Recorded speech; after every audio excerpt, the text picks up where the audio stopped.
예, 오늘 말씀은 아가서 2장 10절을 통해서 아가서 전체를 볼 텐데요. 제목으로는 나의 사랑, 내 어여쁜 자야, 일어나서 함께 가자. 이런 말씀입니다. 어, 들판에 버려진 자 같은 또 골짜기 속에 있던 가시덤불 속에 있던 낭떠러지에 있는 것처럼 아무도 알아주지 않는 술람미라고 하는 여인이 있었는데 이 여인에게 어느 날 솔로몬 왕이 찾아와서 이제 왕궁에 데려가고 부인으로 삼는, 한마디로 말하면 두 사람 간의 연애 편지라고 보시면 됩니다. 그 내용이 아가서 전체의 내용입니다. 그래서 오늘 제목이 나의 사랑 내 어여쁜 자야 일어나서 함께 가자. 이 제목을 이따가 결론 부분에 다시 말씀드릴 텐데요. 오늘은 제가 올려드린 카톡의 교재 내용 중에 1대지 내용만 보겠습니다. 그리고 나머지 큰 2대지의 내용은 제가 이렇게 말씀 전해드리는 그 내용을 유튜브에 올리고 있는데 거기에 이제 구독을 누르시면 다른데 말씀 전한 내용도 올라오는 거를 볼 수가 있거든요. 그 유튜브 올려주는 주소에 구독을 누르시면 거기에 월요일 날 하는 성수동 다락방 산업인들이 몇 명 모이고 있고 또 목요일 날 밤에 하는 청년 전문인 산업인들 몇 명 같이 이렇게 말씀 나누는 내용은 2대지 내용을 가지고 항상 말씀을 나누고 있습니다. 그래서 오늘 이 신림동 다락방에서는 복음 가진 먼저 복음을 받은 1세대 부모들이 붙잡아야 할 성경 말씀 아가서의 내용을 보도록 하겠습니다. 오늘은 특별히 개요 부분을 준비하지 않는 것은 누가 보더라도 솔로몬 임금과 술람미 여인 간의 연애 편지죠. 한마디로 말하면. 근데 이제 8장까지 되어 있는데 잘 읽어보시면 뭐 누가 누구에게 말하는 건지 이렇게 주어가 좀 생략되어 있기 때문에 조금 이렇게 좀 헷갈릴 수도 있습니다. 여러분 안 읽어보셨겠지만 한번 이번 기회에 한번 읽어보시면 그래서 우리가 복음 가진 1세대 부모들이 붙잡아야 될 아가서의 말씀이 뭘까? 결론 부분에 가서 저희 아가서를 정리하면서 생각해 본 것은 우리가 결혼에 대해서 또 뭔가 이렇게 이성에 대해서 우리가 겪게 되는 사랑하는 행위에 대해서 이런 것에 대해서 우리가 후대들에게 다음 세대에게 정확하게 뭔가를 이렇게 얘기해 준 적이 별로 없죠. 그냥 대충 알아서 그냥 다 그렇게 결혼까지 하시고 자녀 낳고 키우시잖아요. 그러니까 어떤 문제가 이렇게 들이닥쳤을 때 그것을 해석할 수 있는 기준도 모호한 게 사실입니다. 그래서 그런 부분들을 아가서를 통해서 한번 좀 중요한 기도 제목을 붙잡아 보도록 하겠습니다. 전체 결론을 먼저 말씀드리면 이렇게 우리가 이해하시면 되겠어요. 우리 자신은 예수 그리스도를 믿고 하나님의 자녀되게 하셨는데 하나님께서 그 구원의 놀라운 축복을 주신, 그래서 다음 세대에게도 이렇게 꼭 알려줘야 됩니다. 너는 정말 소중하고 귀중하게 보신다, 하나님이. 그렇기 때문에 정말 의미 있는 멋있는 사랑을 하고 또 의미 있고 멋있는 결혼을 해서 의미 있고 멋있는 하나님 앞에서 사명을 감당하는 사람이 되라. 이걸 정말로 기도 제목으로 삼아라. 이렇게 좀 중요한 얘기를 자녀들에게, 후대들에게 한번 해줄 필요가 있다. 이렇게 보시면 되겠습니다. 그래서 막바로 본론으로 좀 들어가서 설명을 좀 드리자면 성경은 이스라엘의 풍속을 이렇게 도용해서 하나님이 복음의 내용을 말씀하시는 게 몇 개 있어요. 그 중에 대표적인 게 이해가, 불신자들은 전혀 이해가 안 되는 게 뭐냐면 다말에 대한 이야기죠. 창세기에 나오잖아요.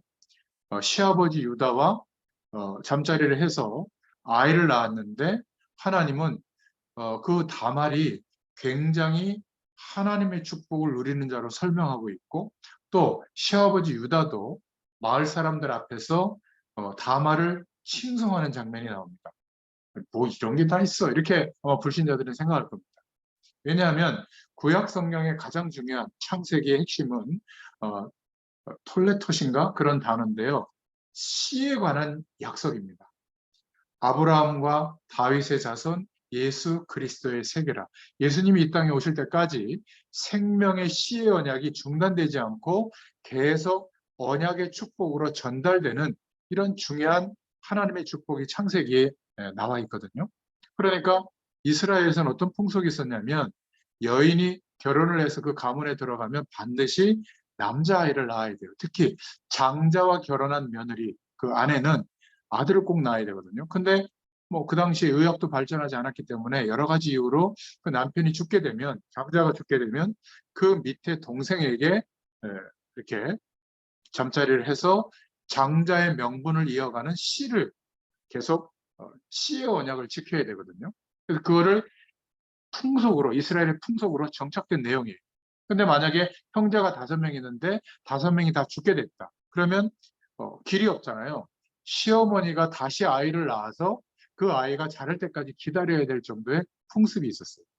우리가 볼 때는 굉장히 이상하지만 하나님의 약속, 그것도 생명의 씨가 전달되어져서 메시아 오실 때까지 이어지게 하신다. 즉 하나님의 언약의 백성은 절대로 하나님이 포기하는 법이 없다. 반드시 인도하신다. 약속이 이루어질 때까지. 그게 창세기의 핵심 사상이거든요. 그것을 설명하기 가장 좋은 이스라엘의 풍속이기 때문에 그것을 들어서 말씀을 우리에게 말씀하시는, 중요한 약속을 말씀하시는 부분이 있고요. 또 하나 이제 보면 어떤 장면이 나오냐면은 제가 적어놨는데 다윗입니다. 다윗이 분명히 남편도 있는 그 우리아의 아내 바세바라는 여인이 목욕하는 걸 훔쳐보다가 이제 그 욕정이 생겨가지고 그 남편을 전장터에 보내서 죽게 하고 그 부인을 차지하게 되거든요. 그게 바로 바세바예요. 이 바세바가 누구를 낳냐면 솔로몬을 낳습니다. 그래서 다윗 임금이 그 바세바를 통해서 부정직한 일을 해가지고 낳은 아이인데 하나님은 솔로몬을 또 왕권으로 세워서 이스라엘을 축복하는 장면이 나오거든요. 그리고 성전 건축을 이렇게 하도록 하기도 하고 좀 이해가 안 되는 장면이에요. 그런 것들을 보면. 근데 거기서 하나님이 말씀하시는 내용이 뭐냐면 하나님이 우리가 볼 때는 이상하지만 하나님이 중요하게 보시는 것은 어떻게 이 언약적 축복을 이어나갈 것인가, 여기에 초점을 두고 말씀하고 있는 겁니다. 마찬가지로 어떤 신학자들은 이 솔로몬과 술람미 여인의 연애 편지 이 내용은 성경이라고 하기가 좀 어렵다라고 말하는 신학자도 있어요. 그냥 뭐 특별한 교훈을 말하다기보다 그냥 사랑하는 사람끼리 나누는 대화거든요. 이게 왜 갑자기 성경에 들어오게 하셨을까? 이렇게 보는 사람도 있습니다. 그런 것들을 좀 참고해서 오늘 보시면 되겠습니다. 그래서 먼저 첫 번째, 우리 1대지의 첫 번째 기도 제목으로 붙여볼 것은 아가서의 배경이 나오는데 아가서 1장 1절에 나옵니다. 솔로몬의 아가라. 이 원문에는 이 아가라는 의미가 쉬르 하시림이라고 하는 구약의 언어인데 노래 중에 노래라는 뜻이에요. 그래서 아가라는 한문의 표현으로 노래 중에 노래, 시 중에 시라고 하는 제목으로 기록되어진 것이죠. 저자는 솔로몬이고요. BC 970년에서 960년경에 지은 겁니다. 한마디로 솔로몬 왕과 술람미 여인의 사랑을 담고 있는 내용이죠. 이것을 그리스도와 성도의 교제, 사랑에 대해서 빗대서 말씀하고 있다. 이렇게 봅니다. 그래서 아가서의 중요한 핵심 구절들이 나오는데 제가 좀 이따가 설명을 드리겠습니다. 우리가 첫 번째 꼭 붙잡을 기도 제목이 뭐냐면 이렇게 생각해 보시면 좋겠어요. 하나님의 자녀된 우리가 하나님과 함께하는 그 축복을 경험한 것들을 뭔가 이렇게 기록으로 남기거나 중요한 고백으로 남긴 것은 정말 중요한 전도 자료가 될 수가 있다. 솔로몬이 청년의 그 뜨거운 마음으로 사랑했던 그 내용을 기록으로 남겼는데 성경에 들어오게 됐고요. 또 하나님의 어마어마한 축복을 받았을 때 남겼던 그런 잠언서라든지 또 노년에 언약을 놓치고 실패를 경험하고 난 뒤에 또 남겼던 기록물, 그게 전도서잖아요. 그런 것들이 중요한 후대들에게 전도 자료가 될 수 있다는 것. 우리도 마찬가지입니다. 필요 없는 작품을 만들고 남기는 것은 후대에게 혼란을 주지만 하나님과 함께하는 축복을 남기는 그것은 굉장히 중요한 자료가 될 줄로 믿습니다. 그래서 다윗도 사실은 성경을 쓰려고 한 게 아니라 하나님이 함께 하시는 은혜를 기록한 그 찬양곡들을 남겼는데 그게 시편이죠. 150편 중에 73편이나 성경에 들어왔습니다. 그리고 솔로몬의 글도 그렇고 바울도 자기가 전도했던 그런 지역 교회들에게 보낸 편지가 14권이 서신서로 신약성경에 캐논으로 들어왔죠. 정경으로. 그리고 베드로, 요한이 남긴 글도 들어왔습니다. 여러분, 하루를 살아가는데 하나님이 함께 하시는 은혜와 깨닫게 해주시는 그런 내용이 없다면 이거는 좀 생각해 볼 인생이에요. 그런 것이 있다면 지나가지 말고 꼭 기록해 보시기 바랍니다. 저는 매일 아침마다 기록해서 올리고 있잖아요. 생각해보고 이런 것이 부모의 글들, 부모의 신앙 고백은 내가 사는 진짜 이유가 뭔지 하나님의 부르심 앞에서 그 깨닫고 신앙 고백이 된 내용이 만약에 남겨져 있다면 자녀들에게는 평생 영향을 줍니다. 다윗이 아들과 후대에게 쓴 글들이 평생 영향을 줬죠. 역대상 29장에 나옵니다. 그리고 솔로몬이 사실은 르호보암 그 다음 왕이 되는 아들에게 잠언서를 남겼는데 르호보암에게는 답이 별로 되지는 않았던 것 같아요. 그 르호보암 이후에 남북 왕조로 국가가 나눠지게 되는 거 보면 그렇죠.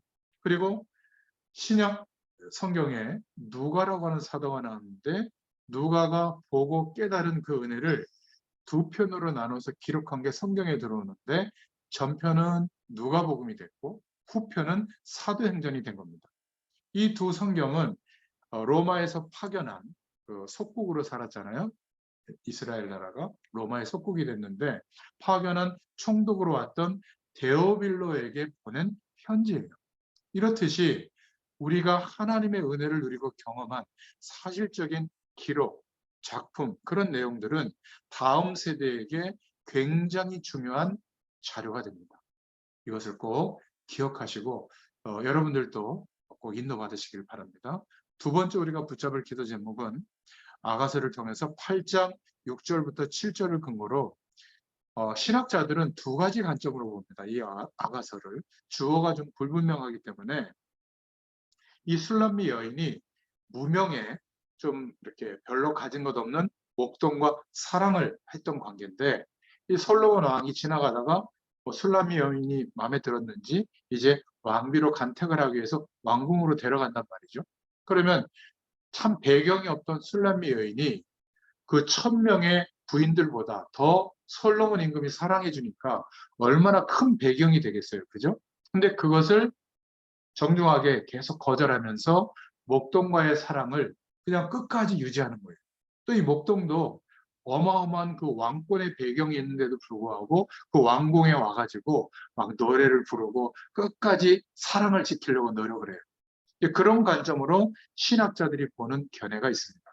그래서 그 목동이 바로 연약한 그 술람미 여인을 끝까지 포기하지 않고 지킨 것처럼 그리스도께서 이 땅에 오셔서 아무도 알아주지 않았지만 세상에 알아주지 않았지만 우리를 위하여 죽으시고 부활하신 그리스도의 사랑을 말하고 있다. 이렇게 표현하기도 합니다.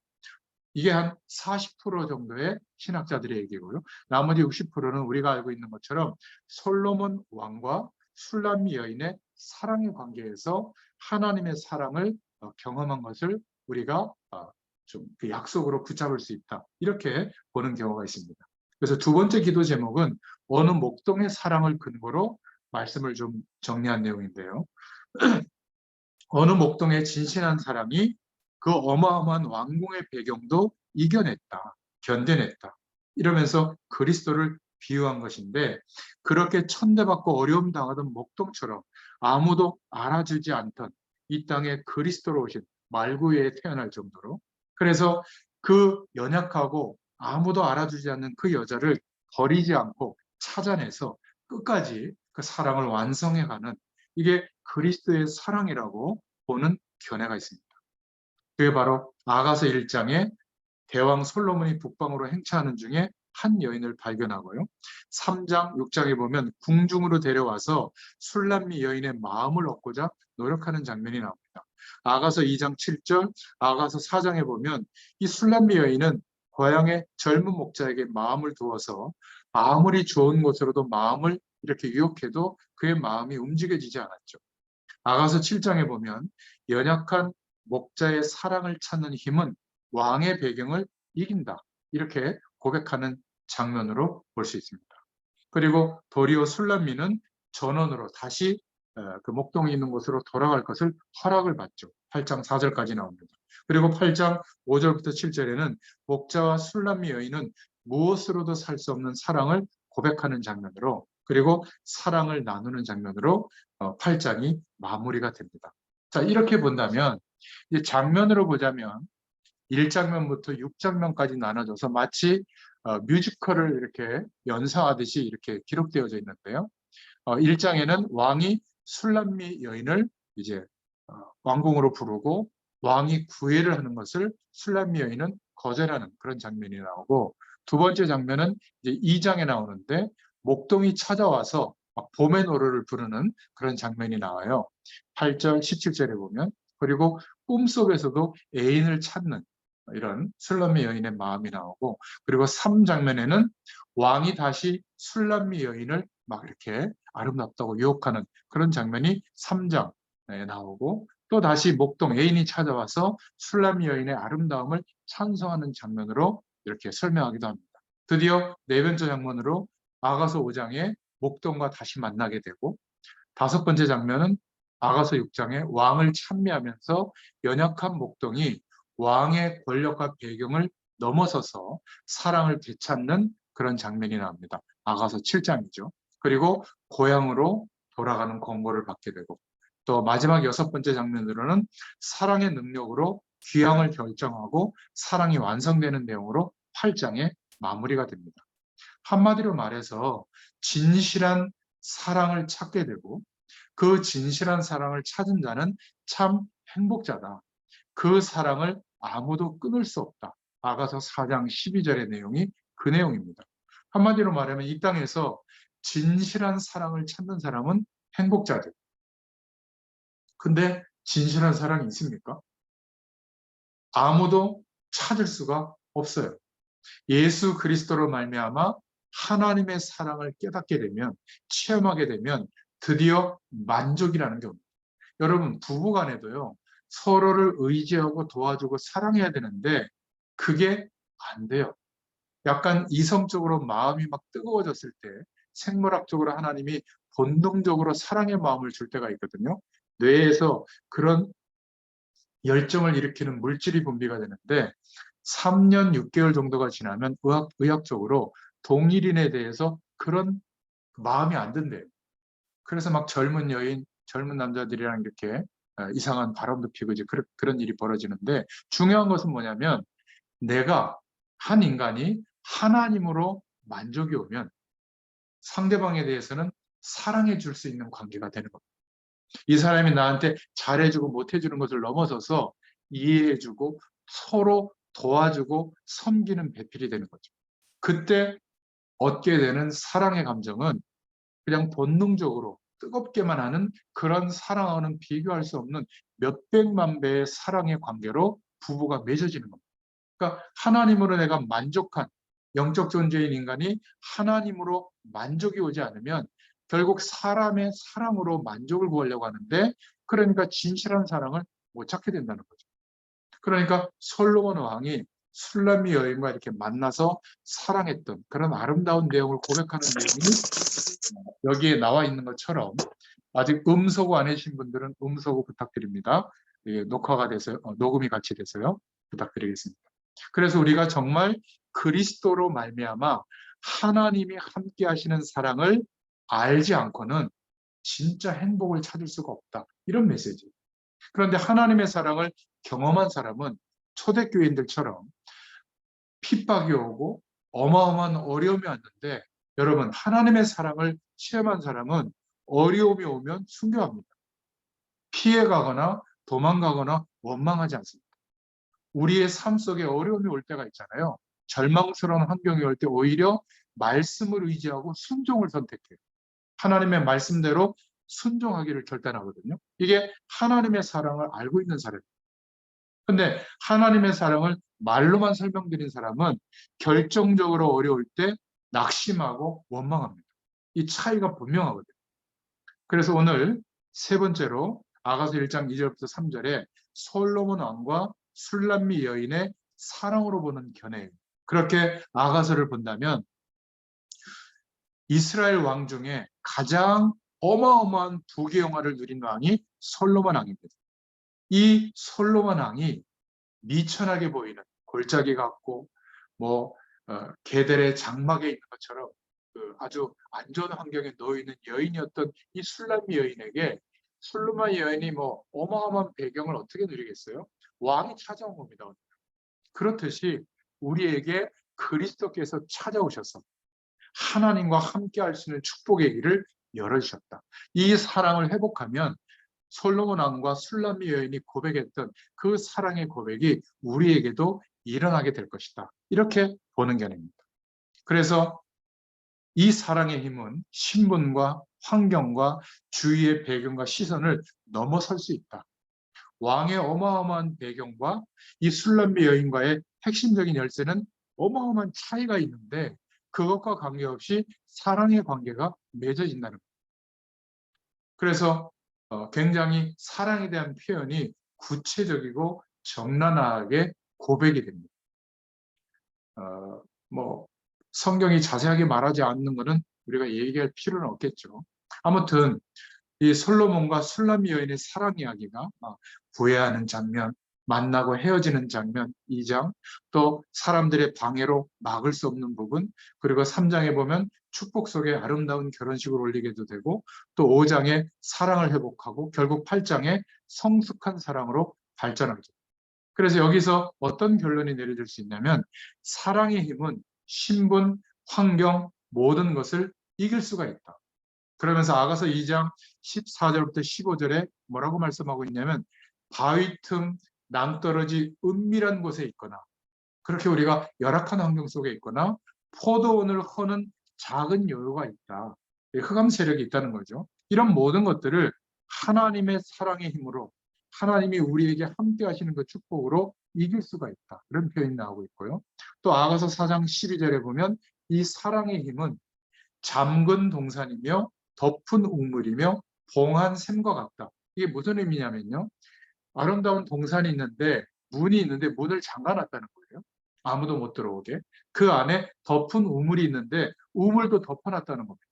밖에서 이물질이 들어가지 못하도록. 그리고 우물이 형성되는 샘이 있을 거 아니에요. 홍수가 나면 샘도 막 물이 흐려지는데 샘도 봉해놨다. 무슨 말이냐면 이 사랑의 힘으로 하나님이 우리를 사랑하시는 그 힘으로 그리스도의 의로 말미암아 우리를 구원해 주셨는데 구원받은 우리는 하나님이 이렇게 보호하시고 지키신다는 거예요. 이 사랑의 관계가 회복이 되면 어떤 상황과 조건 속에서도 하나님의 사랑을 발견하고 누리게 된다는 거예요. 그럼 이런 표현을 할 수가 있게 되는 거예요. 결국 사랑은 죽음보다 강하고 또 많은 어떤 홍수를 일으키는 그런 것보다 강하다. 그런 것도 이 두 사람의 사랑을 삼키지 못한다. 사랑은 이렇게 위대하다. 아가서 8장 6절부터 7절에 말씀하고 있는 겁니다. 하나님의 사랑을 경험한 사람은 이 고백이 하나님 앞에 되어지고 또 우리가 이 사랑을 실천할 수 있는 전도자로서 살아가게 될 줄로 믿습니다. 네 번째로 아가서 8장 6절부터 7절에 하나님의 사랑을 표현하는 그렇게 볼 수 있는 내용이 나옵니다. 그러니까 여러 가지 표현을 들면서 하나님의 사랑을 우리에게 깨닫게 해주시는데요. 왕 같은 그런 솔로몬 왕 같은 하나님이 술람비 여인 같은 우리를 사랑하시되 모든 것을 다 허락하시면서 사랑하신다. 그런 표현이거든요. 그러니까 아가서 1장 5절에 보면 계달의 장막 같은 우리를 사랑하신다. 이 계달의 장막이라는 것은 아주 비천한 그 환경을 말해요. 그리고 솔로몬의 휘장은 어마어마한 하나님 나라의 배경을 말하죠. 여기로 초대하잖아요. 술람미 여인을. 또 아가서 1장 6절에 보면 햇볕에 거무스름하게 거슬린 그런 피부를 가진 신부를 사랑하는 표현이 나옵니다. 중동 지역에 이렇게 거뭇거뭇한 그런 피부를 말하는 것 같은데, 아무튼 사랑의 표현이 이렇게 아주 구체적이에요. 또 세상 유혹에 흔들리지만 그 신부를 사랑한다. 2장 8절부터 17절에 신랑을 버리고 간 신부를 사랑한다. 아가서 3장에도 나오고요. 또 왕이 여인을 찬미하는 내용이 6장부터 7장까지 나옵니다. 또 아까 전번번에 얘기했듯이 한 목동과 술람미의 사랑으로 본다면 하나님은 메시아를 보내셔서 우리를 이렇게 끝까지 사랑하신다.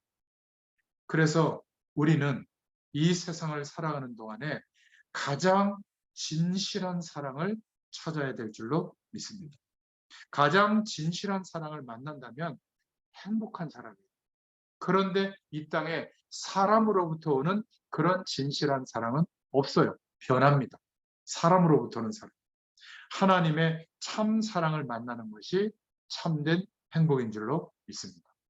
자, 그렇다면 우리 후대들에게 이 사랑을 설명하기가 참 쉽지는 않아요. 그죠? 그래서 어떨 때는 대충 얘기하면 되는 겁니다. 하나님이 우리를 그리스도로 말미암아 이렇게 사랑해 주셨다면 우리도 이 땅에 살면서 사랑하는 사람을 만나고 사랑하면서 살 때 좀 지저분하게 하지 말고 좀 멋있게, 가정도 멋있게 이루고 하나님의 사명을 감당했으면 좋겠다. 이렇게 얘기해 주면 됩니다. 구체적으로 얘기를 안 해도요. 솔로몬이 사랑의 글을 썼다.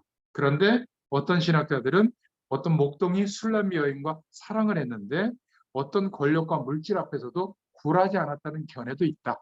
그리스도의 사랑을 견져서 말하기도 했다. 이렇게 한 번쯤은 설명해 주면 좋겠죠. 저는 이 아가서를 정리하면서 아까 서론에도 말씀드렸지만 우리 후대들에게 먼저 복음을 받은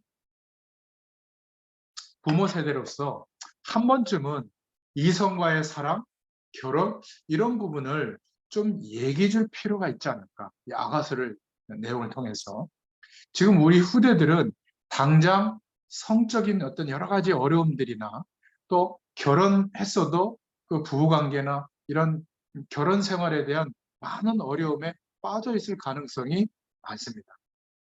그래서 우리가 아가서를 묵상하면서 중요한 메시지를 찾아내고 좀 전달해 줄 필요가 있겠다. 자주는 아니지만 적어도 한두 번 이상은 우리가 부모된 세대로서 다음 세대에게 말해줄 내용이 있는 겁니다. 자, 첫 번째로 무엇을 좀 말해줘야 되냐면 뭔가 이렇게 좀 성에 대해서 얘기할 때 좀 부끄럽잖아요. 특히 우리 한국 사회는 그런 것을 오픈해서 얘기하는 게 아니기 때문에 뭐 옛날에 뭐 구성애 씨인가 나와서 얘기하는데 좀 이상하더라고요. 민망하기도 하고 또 애들도 부모한테 그런 얘기를 듣는 게 좀 부끄럽게 생각해요. 잘 대화가 안 되죠. 그래서 사실은 의학적으로 좀 설명하면서 그런 얘기를 좀 해줄 필요가 있습니다. 특히 자녀들 중에는 어린 랩런트도 있고 뭐 손주들도 있지 않겠어요? 그러니까 건강과 관계에 있다는 것을 먼저 이야기해 주면서 특히 여자아이들 같은 경우에 알아야 되잖아요. 그죠? 몸의 변화라든지 또 어떻게 아이를 낳는다든지 뭐 이런 것들을 전혀 얘기를 안 해줍니다. 부모도 얘기 안 해주죠. 교회에서도 또 민망하니까 얘기 안 해주죠. 뭐 우리 한국 사회 선생님들이 얘기해 주겠어요? 잘 얘기 안 해주죠. 이러니까 주로 정보를 어디서 듣냐면 그냥 친구들한테 아니면 뭐 선배한테 아니면 뭐 만화 아니면 그냥 뭐 드라마, 영화 아니면 뭐 인터넷에 떠도는 뭐 이상한 야동 같은 거 이런 거를 보고 지식을 쌓아요. 그러니까 결혼해도 사랑의 표현을 할 줄을 몰라서 야한 동영상 같은 거를 봤던 그런 행위를 하는 게 사랑의 표현이라고 생각하는 겁니다. 굉장히 뭔가 좀 이렇게 건전하면서 아름답지 않고 뭔가 이렇게 추한 모습들이 많아요. 그러니까 이런 것들을 좀 의학적으로 얘기하면서 건강에 중요한 문제가 생길 수 있다는 거, 뭔가 이렇게 감염이 될 수 있다는 거, 이런 얘기를 하면서 조금 설명해 줄 필요가 있다. 너무 부정적으로 얘기하지 말고 정말 아름답다. 이성과의 관계는.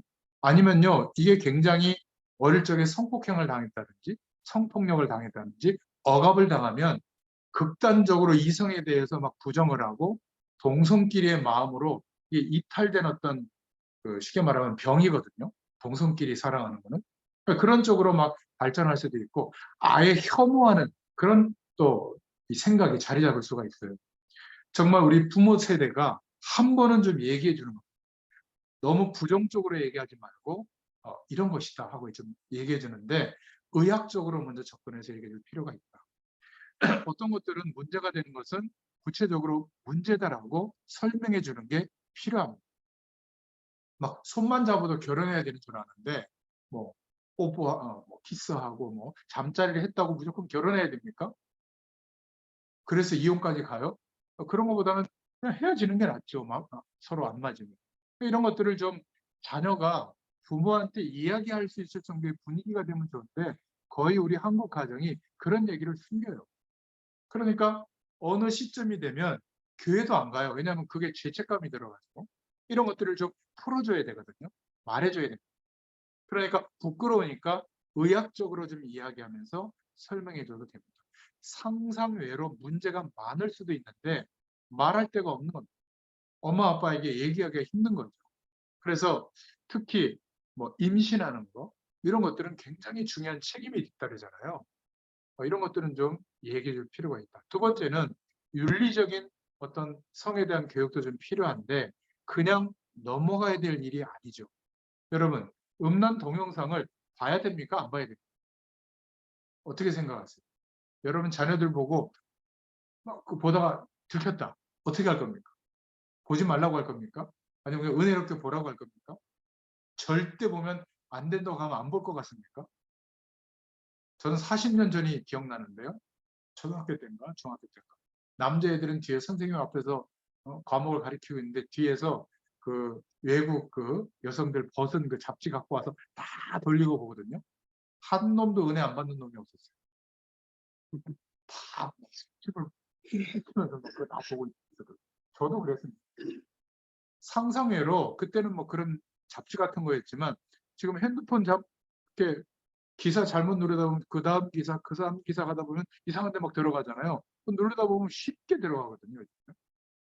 더 중요한 것은 이 문화들이 그런 음란과 타락을 부추기는 문화로 굉장히 발전해 가고 있기 때문에 안 볼 수가 없는 거예요. 그렇지 않습니까? 그러다 보니까 너무 이거를 막 범죄처럼 생각하고 이래버리면 자기끼리 보거나 혼자 보다가 은혜 받는다는 걸 아셔야 돼요. 그러다가 빠져버립니다. 거기에 누가 개입을 하죠? 이 사단의 세력이 개입을 해서 영적 문제가 되면 이렇게 음란한 범죄를 저지르기도 하고 성폭력을 가하기도 하고 그런 범죄로까지 발전하게 되는 거예요. 사로잡히게 되니까.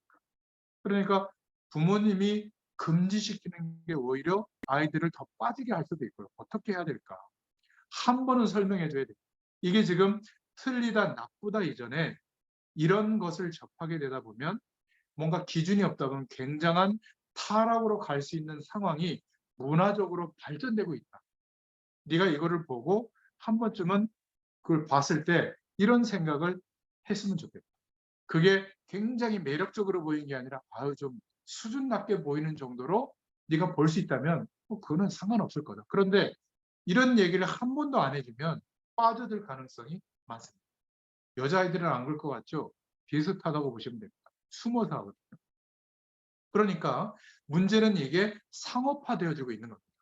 공공연하게 이런 것들을 돈을 내고 구입을 하거나 볼 수 있는 이제 조그마한 핸드폰으로 다 볼 수 있는 체제가 열려 있거든요. 그러니까 막을 수는 없다고 보시면 돼요. 이거를 막는 것도 능사가 아니고요. 이것을 볼 수는 있지만 이것을 어느 쪽으로 발전하게 되는지를 알려줘야 돼요. 네가 이런 식으로 만약에 계속 가면 영적인 문제에 빠질 가능성이 있다는 것을 알고 봐라. 못 빠져나올 상황이 될 수도 있다. 그런데 굳이 그런 선택을 할 필요가 있겠냐? 몇 번 보는 게 그게 뭐가 문제가 되겠다. 근데 그것은 사랑의 행위가 정상적이지 않다. 알려줘야 됩니다. 특히 조금 중학생 때 굉장히 호기심이 많거든요. 이때 주로 이상한 성에 대한 생각으로 사로잡히면 평생 가요. 결혼을 해도. 그러니까 하나님이 그렇게 본능적으로 만들어 놨어요. 적당한 연령이 되면 막 그 물질이 막 분비가 돼가지고 막 이성에 대한 관심이 폭발하거든요. 그때 결혼하잖아요, 주로. 20대 초중반에. 근데 30대, 40대 가까이 오면 그런 생각이 많이 줄어들어가지고 솔로가 될 가능성도 많이 있지 않습니까? 저는 26에 결혼했고 저희 집사람은 24세 했거든요. 가장 좋을 때 한 것 같아요. 중요한 것은 조금 영적으로 약하게 자라는 아이들이 이런 것에 접하면 완전히 사단에게 사로잡혀서 이제 그쪽으로 모든 생각과 반응이 일어나는 거예요. 삶이. 이때부터는 이제 문제가 되는 거예요. 극단적으로 표현을 하자면 성범죄하는 사고들은 어릴 때부터 이런 중요한 어떤 내용들을 들은 적이 없기 때문에 빠진 거예요. 그럴 가능성이 많은데 환경도 그런 데다가 뭔가 경각심을 일으켜주는 기준이 없는 겁니다.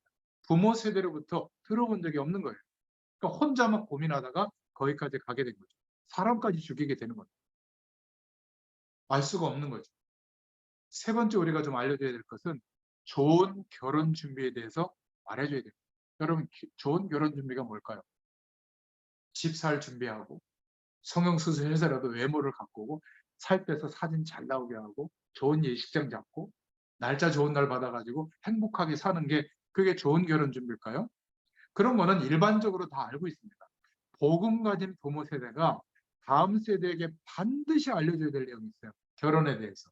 이거를 알려줘야 됩니다.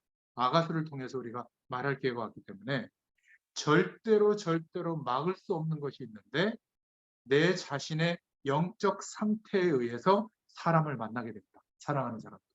그러니까 우리 후대가 그 자신의 영적 상태에 의해서 사랑하는 사람도 선택하게 돼요. 비슷하게 만나는 겁니다. 그만큼 중요해요.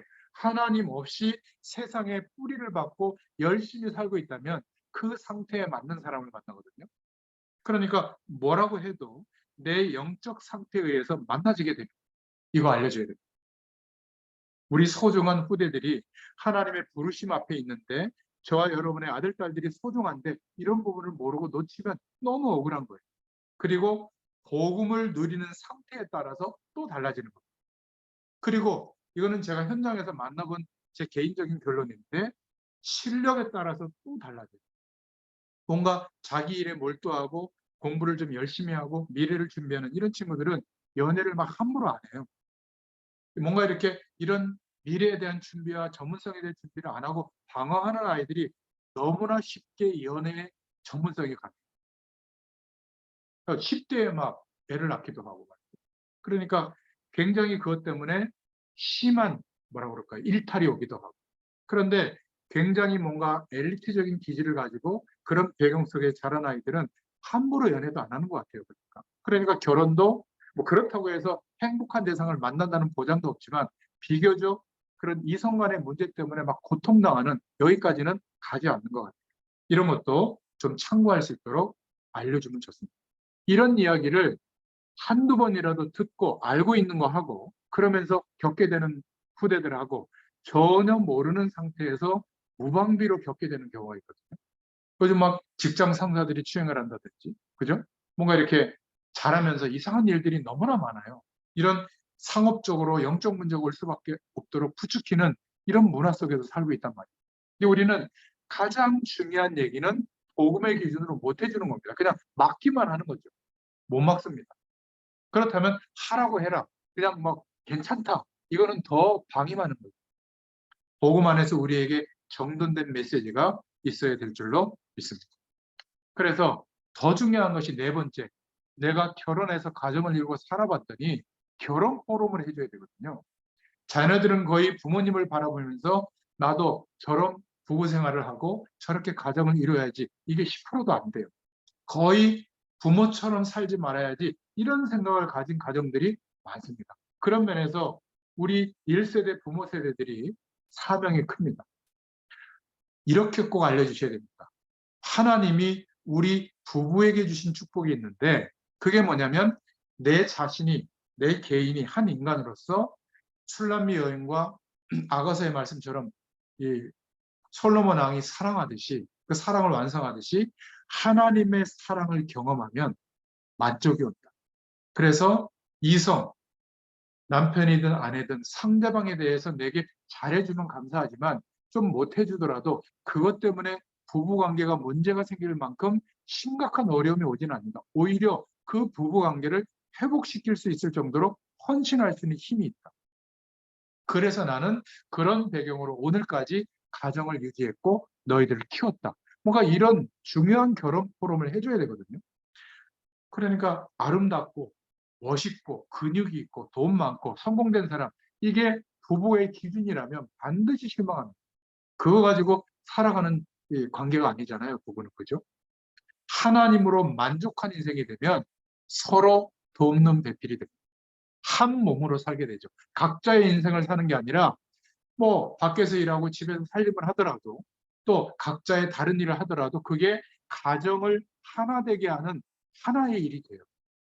한 몸이 되는 거죠. 네가 번 돈은 네가 쓰고 내가 번 돈은 내가 쓰고, 목록을 딱 만들어 가지고 내가 결혼할 때 갖고 온 거 각자 이다가 이제 이혼하면 헤어질 준비를 하고 사는 것처럼 지금 세대가 너무 안타까운 거예요.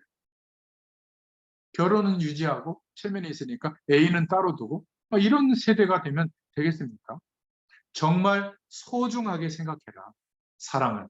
그리고 결혼도 소중하게 생각하고 멋있는 사랑하고 멋있는 결혼을 해서 하나님의 사명을 감당하는 가정을 이루고, 그렇게 기도 제목으로 삼고 인도받아라, 이렇게 말해줄 필요가 있습니다. 제가 현장에서 만나보면 의외로 어린 시절에 성추행, 성폭행까지는 아니더라도 성추행을 당한 아이들이 많아요. 그래서 이런 성에 대해서, 남녀와의 관계에 대해서 두려움을 느끼거나 굉장히 부정하고 이렇게 봐버리는 친구들도 많거든요. 어른이 됐는데도. 실제로 결혼해서 살고 있는데도 그런 막 죄의식에 사로잡혀 있는 경우도 많고요. 이게 어린 시절에 앞선 부모 세대들이 복음으로 이러한 중요한 것들을 말 안 해줬기 때문에, 그러니까 이상한 기준이 아닌 것을 기준으로 삼고 가고 있는 거예요. 그러니까 늘 50대, 60대가 되면 뭐예요? 이뻐야 된다고 생각하는 겁니다. 아니에요. 얼마나 이쁘겠습니까? 20대보다 이쁘겠어요? 아무리 뜯어 고쳐도. 거기에 몰두하지 말고 내가 하나님으로 만족한 인생이 될 수 있는 축복을 누리면 가장 빛이 나요. 매력이 있습니다. 그런 매력이 있는 사람 되시기 바랍니다. 굳이 얼굴을 망가뜨릴 필요 없지만 깨끗이 화장하고 또 예쁘게 좀 생각하고 이렇게 살면 매력 있는 사람이 돼요. 서로 간에 도울 수 있는 사람이 되는 겁니다.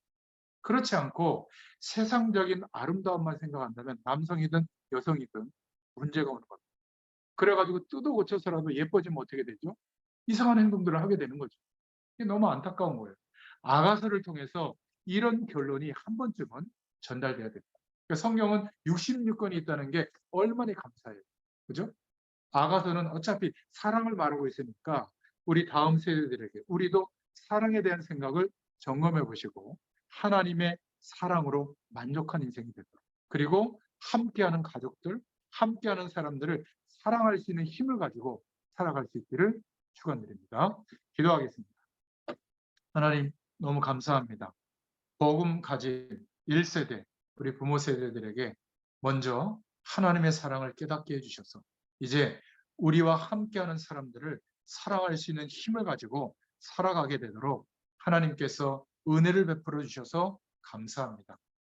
어려워진 가정, 문제 있는 가정 속에 있을지라도 하나님의 사랑으로 덮어갈 수 있는 힘이 있게 하시고, 또 서로 돕게 하시며 섬기게 하시며 마침내 하나님의 영광을 드러내는 가정의 축복이 회복되도록, 특별히 우리 후대들에게 가장 멋진 인생으로 하나님 앞에 쓰임받게 되도록, 아름다운 사랑의 축복을 누리게 되도록 역사해 주시기를 소원합니다. 예수님의 이름으로 감사하며 기도드렸습니다. 아멘. 아멘. 감사합니다.